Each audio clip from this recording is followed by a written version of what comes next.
So yes, അങ്ങനെ ഞാൻ പുതിയൊരു വീഡിയോയുമായി എത്തിയിരിക്കുകയാണ്. ഇന്ന് മറ്റൊന്നുമല്ല, മൂവി റിവ്യൂ ആണ്.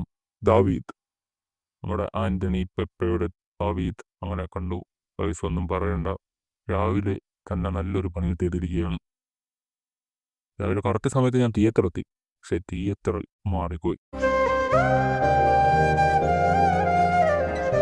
കറക്റ്റ് 11:59 തിയേറ്ററിൻ്റെ ഫ്രണ്ടിലെത്തി. കുറച്ചപ്പുറത്തായിരുന്നു മറ്റൊരു തിയേറ്റർ, മാറിപ്പോയി കയറിയ സ്ഥലം. അങ്ങനെ പെട്ടെന്ന് പോയി, കുഴപ്പമില്ല. ആദ്യത്തെ കുറച്ച് ഭാഗമൊന്നും കാണാൻ പറ്റിയില്ല. പടം എനിക്ക് ഫീൽ ചെയ്തത് ഒരു ആവറേജ് മൂവി ആയിട്ടാണ്. ഒരു വൺ ടൈം വാച്ചബിൾ, അത്രേ പറയാനുള്ളൂ. അങ്ങനെ ഭയങ്കര സംഭവം അല്ലെങ്കിൽ തന്നെ ഒരുപാട് കഥയിൽ ഭയങ്കര മാരകമായ ട്വിസ്റ്റ് അങ്ങനെ ഒന്നും തന്നെ ഇല്ല. ജസ്റ്റ് ഒരു നോർമൽ വൺ ടൈം വാച്ചബിൾ മൂവിയാണ്. അത്രേ എനിക്ക് സിനിമയെ പറ്റി പറയാനുള്ളൂ. പിന്നെ പ്രത്യേകിച്ച് എടുത്തു പറയേണ്ടത് അതിലെ വില്ലൻ. എൻ്റെ മോനെ, ഹീറോ കട്ടയ്ക്ക് നിൽക്കണമെങ്കിൽ ഒരു വില്ലൻ അത്രയ്ക്ക് മാസമായിരിക്കണം. എനിക്ക് ഭയങ്കരമായിട്ട് ഇഷ്ടപ്പെട്ടു വില്ലനെ. വില്ലൻ അത്രയ്ക്ക് എന്ന് പറഞ്ഞാൽ ഒരു ബോക്സർ, എന്താ കൺസെപ്റ്റ് ആയിരിക്കും ചിലപ്പോൾ, മേ ബി നിങ്ങൾക്കും വ്യത്യാസമായിരിക്കാം. ആ ഒരു സ്പോർട്സ്മാൻ്റെ എല്ലാ ഒരു ക്വാളിറ്റി ആ പുള്ളിക്കാരനും ഉണ്ടായിരിക്കും. എൻ്റെ മോനെ, ആ പുള്ളിക്കാരൻ വന്ന് നിൽക്കുമ്പോൾ ആ സ്ക്രീൻ പ്രസൻസ് പറയാതിരിക്കാൻ വയ്യ. എനിക്ക് തോന്നുന്നത് പെട്ട് വരെ സൈഡായി പോയെന്നാണ് എനിക്ക് തോന്നുന്നത്. അത്രയ്ക്ക് സ്ക്രീൻ പ്രസൻസ് ആയിരുന്നു എൻ്റെ ഒരു പോയിന്റ് ഓഫ് വ്യൂവിൽ. അത് എടുത്തു പറയാണ്ട് തന്നെയാണ് വില്ലൻ്റെ കാര്യം. പിന്നെ ഞാൻ പറഞ്ഞില്ല, ഇത് എടുത്ത് പറയാനായിട്ട് അങ്ങനെ പ്രത്യേകിച്ച് കഥയോ ഒന്നുമില്ല. ഒരു ഫാമിലി ഓറിയൻ്റ് ആയിട്ടുള്ള ഒരു മാൻ പെട്ടെന്ന് ഒരു പ്രശ്നത്തിൽ പോയി ചാടുന്നു. അതിൽ തന്നെ ബുക്ക് മൈ ഷോയിലൊക്കെ നമുക്ക് ബുക്ക് ചെയ്യാൻ എടുക്കുമ്പോഴേ അതിൽ കുറച്ച് ഡിസ്ക്രിപ്ഷൻ കൊടുത്തിട്ടുണ്ടല്ലോ, അതിൽ എഴുതിയേക്കും പോലെ തന്നെയാണ്.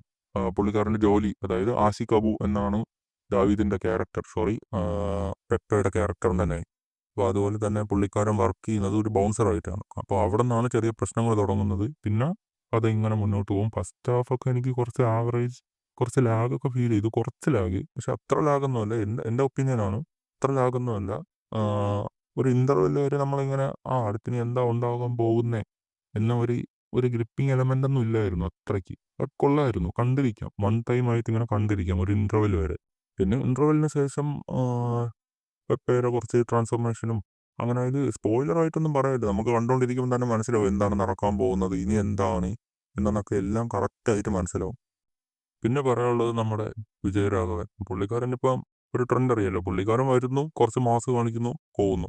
ഈ സിനിമയിൽ പുള്ളിക്കാരൻ്റെ സാന്നിധ്യം കുറച്ചുണ്ട്. കുറച്ചല്ല, സെക്കൻഡ് ഹാഫ് ഫുള്ള് പുള്ളിക്കാരൻ്റെ കയ്യിലാണ്. കുറേയൊക്കെ നല്ല നല്ല എലമെന്റ്സ് ഉണ്ട്. കുറച്ച് മാസ് സീൻസൊക്കെ ഉണ്ട് പുള്ളിക്കാരൻ്റെ. പിന്നെ എനിക്ക് എടുത്ത് പറയാനുള്ളത് ആ വില്ലൻ്റെ കാര്യം തന്നെയാണ്. എനിക്ക് ഒരുപാട് ഇഷ്ടപ്പെട്ടു ആ വില്ലനെ. എൻ്റെ പോയിന്റ് ഓഫ് വ്യൂ ആണ് കേട്ടോ പറയുന്നത്. ഭയങ്കരമായിട്ട് ഇഷ്ടപ്പെട്ടു. പുള്ളിയുടെ ഫിസിക്കായാലും എല്ലാം ഒരു രക്ഷയുമില്ല. പുള്ളി വന്ന് നിന്നാൽ നമ്മളിങ്ങനെ നോക്കിപ്പോവും. ആ ഒരു ഹീറോ അത്രയ്ക്കും സ്ട്രോങ് ആവണമെങ്കിൽ വില്ലൻ അത്രയും സ്ട്രോങ് ആയിരിക്കണം. അത് എന്തായാലും ഈ പടത്തിൽ കിട്ടിയിട്ടുണ്ട്.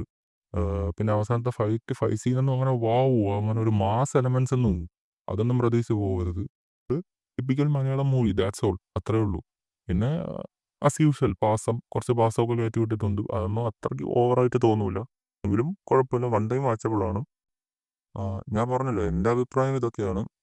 ജസ്റ്റ് ഒരു ഫാമിലി ഓറിയൻറ്റഡ് ആയിട്ടുള്ള ഒരു മൂവിയാണ്. അതേപോലെ ഒരു ജസ്റ്റ് വൺ ടൈം ആവറേജ് മൂവിയാണ് എൻ്റെ ഒരു ഒപ്പീനിയനിൽ തോന്നിയത്. അപ്പോൾ എന്തായാലും ജസ്റ്റ് ഗോ ആൻഡ് വാച്ച്.